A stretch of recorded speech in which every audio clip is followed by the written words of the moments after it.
Now, I'm not using science in order to prove the glorious Qur'an. Why am I doing this? Is for the atheist. Because his yardstick, it is science. So in order to prove to the atheist that the glorious Qur'an, it is the word of Allah subhanahu wa ta'ala. And in order to prove to the atheist that our yardstick, that is the glorious Qur'an, is far superior than your yardstick, that is science.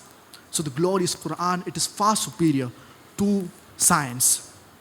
And I've mentioned several scientific facts. In fact, there is a talk that I've given, Qur'an and modern science, compatible or incompatible, wherein I've mentioned several scientific facts that are mentioned in the glorious Qur'an 1400 years ago, which science has discovered it recently. That's the reason today. Science, it is not eliminating God, it is eliminating models of God. La ilaha. There is no God. The glorious Qur'an, it is the solution to the problems of humanity.